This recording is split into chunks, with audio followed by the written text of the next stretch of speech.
Hi, everybody. Welcome to another edition of NTI's PodTalk. We are here today with a special guest. Not that all of our guests are not special, but this one is someone who is not a student or an instructor or otherwise directly associated with NTI. Today, we are pleased and honored to be joined by Laura Waldo, who is from the National Association of Nutrition Professionals. And I'm going to let her give a little bit of a description of what she does there. But I really want to thank you, Laura, for being here because I know that you have been so gracious in helping our staff understand about the legislative issues, as well as helping prospective students and current students. So thank you so much for being here. And we'll just start off with you giving a little bit of an introduction for yourself. What's your background? What brings you to holistic nutrition? Why do you even have an interest in nutrition and being associated with the NANP?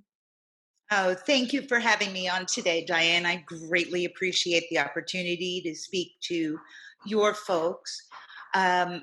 My background started in 2012 at the urging of doctors who were treating my son, who had been sent home from Johns Hopkins, finally diagnosed with celiac disease, but in multiple organ failure. So I couldn't give up on him. And I think that that is what drives all of us. We all have a passion. We all have a story. And that is where my story started. Earlier than 2012, but that's when I decided, with the urging of my family, to go back to school, as I had already begun delving into nutrition and real food and how we can help heal our bodies and raise happy and healthy children. So I graduated in 2013, opened my practice, and then realized I was hearing that there were a lot of practitioners that were unable to practice up to their level of education. And I truly became frustrated for them. And that is what happened. It sparked a new passion in working for the rights of all of us to be able to help people thrive. Mm-hmm. Yeah. And last year, I began working for the NANP. Um, it's actually been just a little over a year ago in July. I had previous experience working in legislation, so I stepped on board as their legislative affairs specialist and love helping our community and speaking to our practitioners or writing to our practitioners, helping them understand the laws of each of the states and also about their scope of practice. Mm-hmm. So would you say that is the full description of what you do there, helping students and schools understand about the scope of practice and the laws, or is there other aspects to your position there as well? There are so many aspects to my position. Obviously, my passion is to help others, but I also work with the schools. I work from the legislative affairs perspective. I educate our legislators in every state and at the federal government so they understand who we are, what we do, and to kind of drive down these anti-competitive dietetic practice acts that we see that are preventing our practitioners from working. Yeah, yeah. All right. So you've sort of mentioned that there are differences between states of what nutritionists are allowed to do. And can you talk about why there is this difference across states? Why is there not? I mean, this may be like the $30,000 question. Why is there not just one rule for all holistic nutritionists? But why do we have different rules across states? That's an excellent question. And it's not a $30,000 question. It's $1 million question.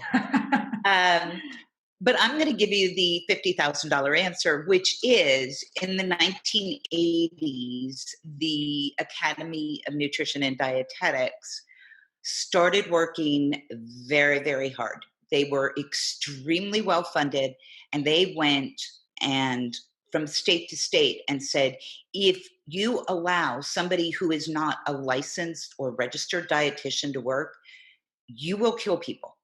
These people that are not dietitians don't have the training, they don't have the education, they don't have the background, the skill set, and they will harm your constituents. They were able, with the funding that they had from big business, to hire pretty powerful lobbyists in some of these states to change the laws. And that's my job, is to get them changed back so we're all accepted. We're not asking for licensure in these states, but we are asking for the right to work, and so that people have the freedom to choose whom they work with. Yeah, yeah. And I think that's important for clients to have a choice of who they want to work with and what kind of philosophy the person has that they want to work with. Because as we know, everybody has these unique biochemical individuality, and to work with someone who only has a single, potentially very, very narrow framework of understanding, it's going to dissuade them from wanting to work with someone. So I like what you say, that opening up the legal environment so that a wide variety of practitioners can legally practice and help others. Yep. And that is my goal. That is my passion. And that is why I work so hard to educate our legislators on what we do, and we don't cause harm, and we continue our education. One of the things that's so powerful when I speak with legislators is they don't realize how much education that we have.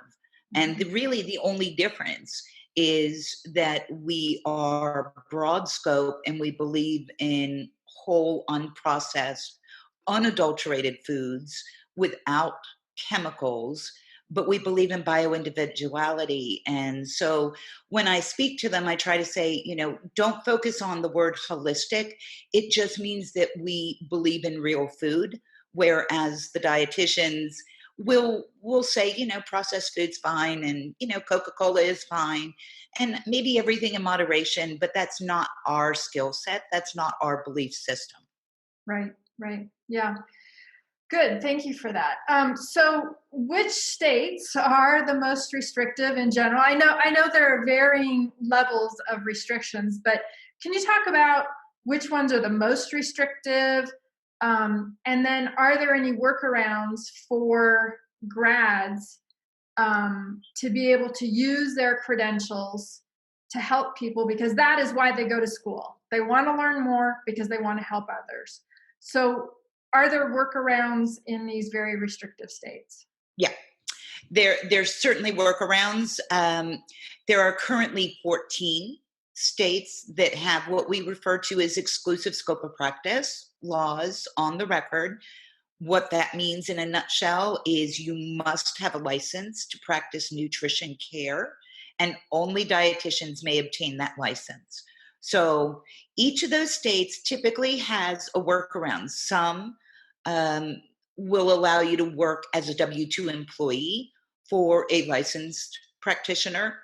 Others will not allow you to do that, but you can provide general nutrition information in almost every single one of these states. And when I'm saying general nutrition information, I'm talking about nutrition information that applies to the masses. So you can't individualize a program for your client. So you can't look at your client as a bio-individual. What I always recommend is that you work with that client, and you work with that client's licensed practitioner to make suggestions and recommendations from published studies, from blogs that are well received, from cookbooks. And these are ways that we can still help people thrive, but we just can't say, I can assess you.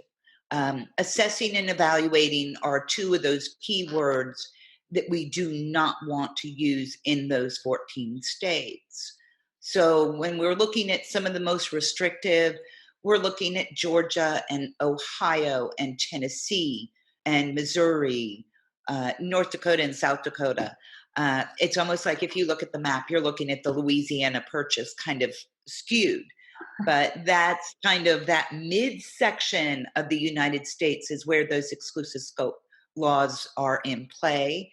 And of course, NANP website has the map, which people can see, and those that are colored in blue are exclusive scope. Gotcha. Okay. And I want to be clear here that you and I are not talking about ways to skirt the law. We're talking about ways that people can still work within the laws to still give nutritional information that they're able to feed their passion to want to help others. That's really what it is. And we absolutely can in those states. It is more difficult, and we can't really work up to the level of training or to our scope of practice, but we can still help our clients by educating them. And the key is educating people to what real food is and how they will feel better. And it makes a big difference. Right. It makes a huge impact. Yeah, yeah. There's also something that you didn't mention, and I don't know if this applies to these 14 states, but the ability to work for a retail company like a health food store, correct? Am I correct in that understanding? Almost all states have an exemption in the law which will allow you to work for a Whole Foods providing general nutrition advice again. So you're going to be talking about products, or let's say you're at Natural Grocers or the Vitamin College, those are places where you can work and you can help individuals by providing general nutrition information or information on supplements that that store carries. So again, it's general in nature, but yes, you can work through those outlets. Great. Okay, very good. Thank you for clearing that up. So knowing that there are these restrictions, have there been any wins lately in your efforts to try and get legislation to open up a little bit for practice rights for holistic nutritionists? There have been wins. Each year, we are making progress. We came very, very close this past year. Unfortunately, the pandemic prevented us from getting our bill completely through the Senate in the state of Missouri, but we were that close. Governor Ron DeSantis of Florida just signed into law reforms which allow holistic nutrition professionals to work in the state, and that was penned into law on July 3rd. There are some peculiarities in that law, but it's a state that I've been working on since 2017. So that is a huge win. 2019, Maine struck all of their laws and implemented a Complementary Healthcare Act. So it is now much, much easier for all holistic professionals to work in the state of Maine.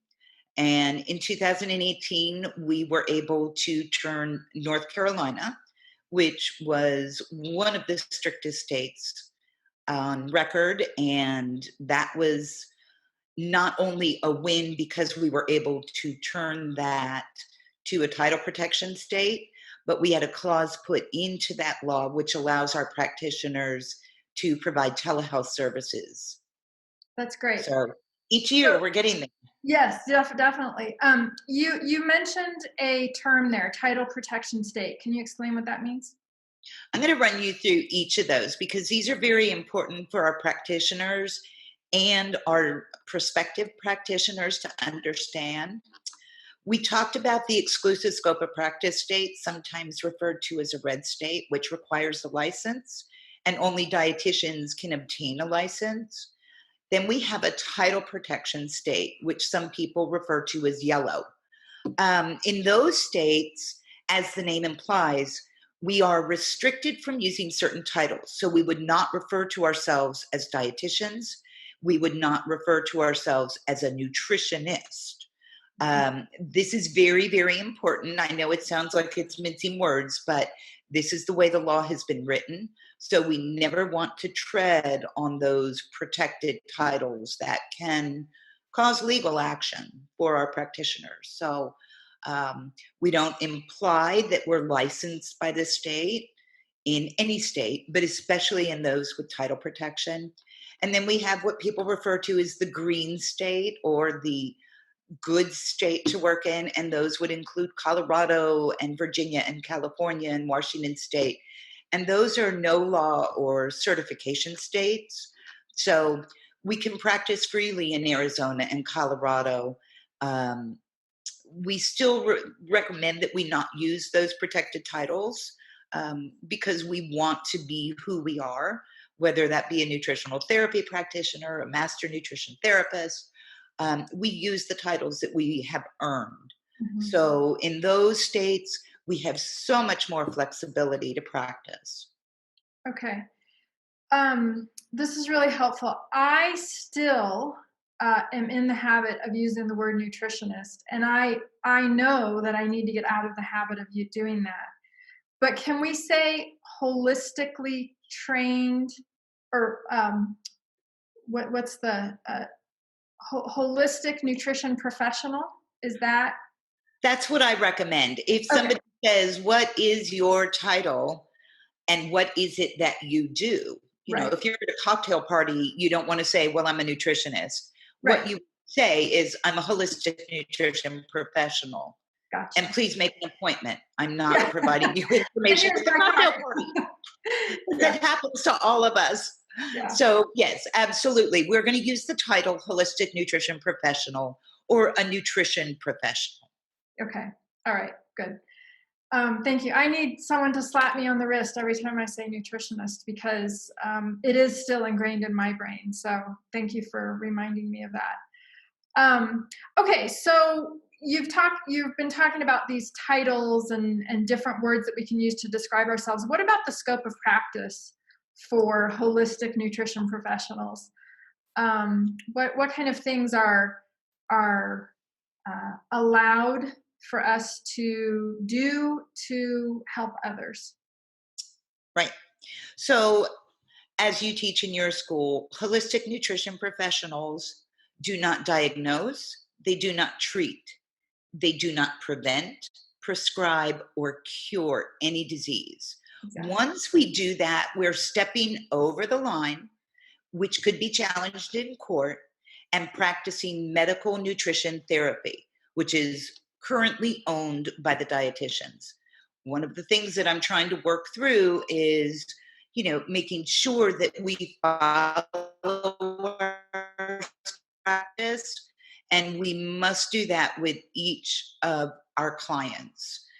It's so easy to slip up and say, well, I've helped my clients reverse type 2 diabetes, or I've helped my client put their autoimmune disease in remission.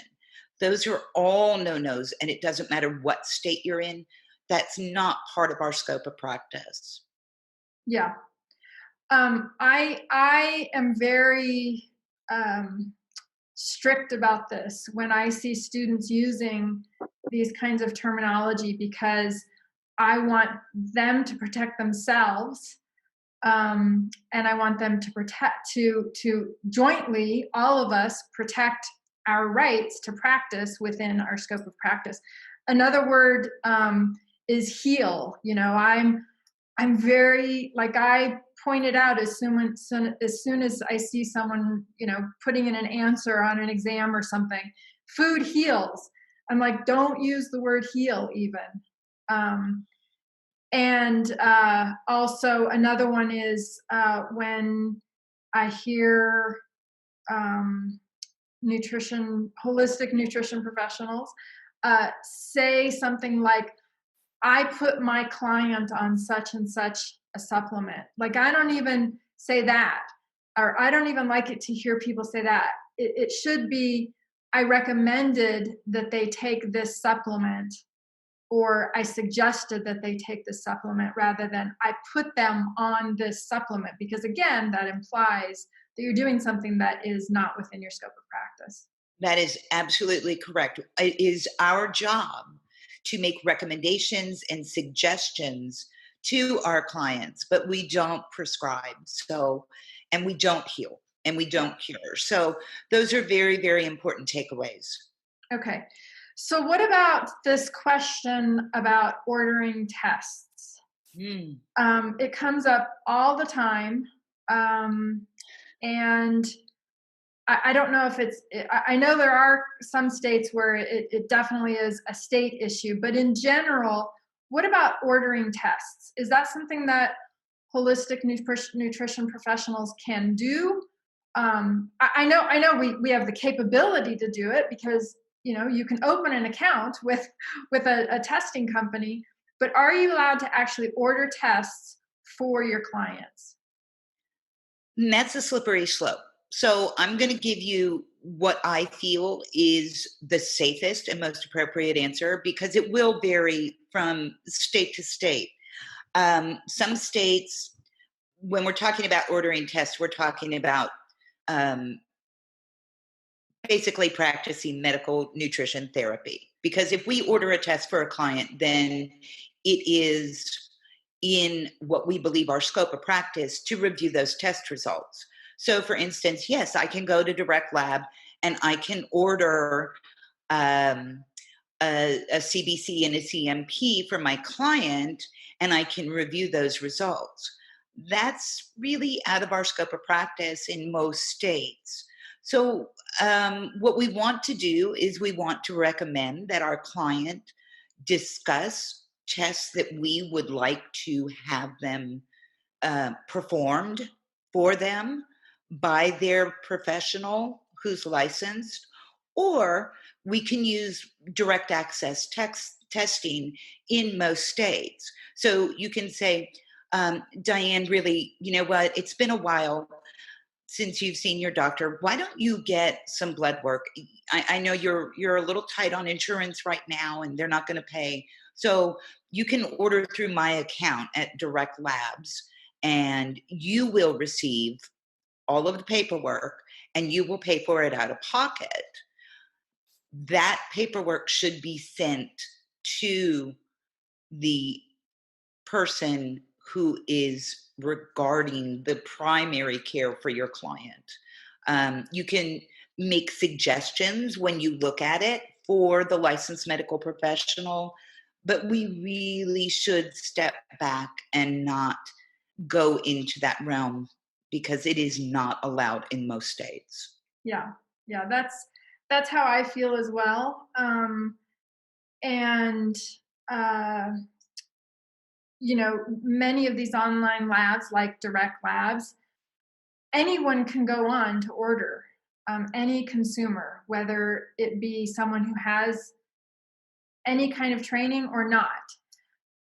So at the least or the most, I don't know which adjective is best in this case, but telling the client that there may be some testing that they want to do, and if they can't get it, don't have a direct relationship with a medical provider or something like that, they can go on to these websites and order their own tests and then share that information with their medical provider.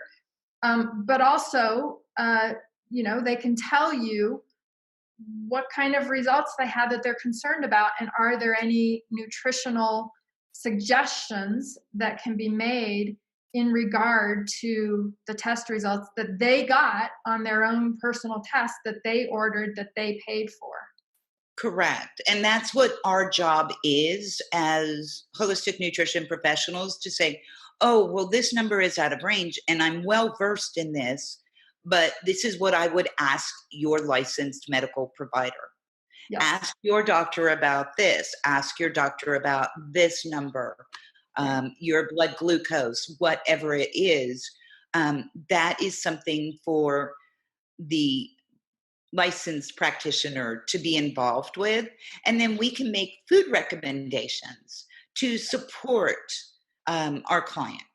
Right. Yep. Okay, good. That is really helpful, I think, for people to hear from multiple sources. So thank you for saying that.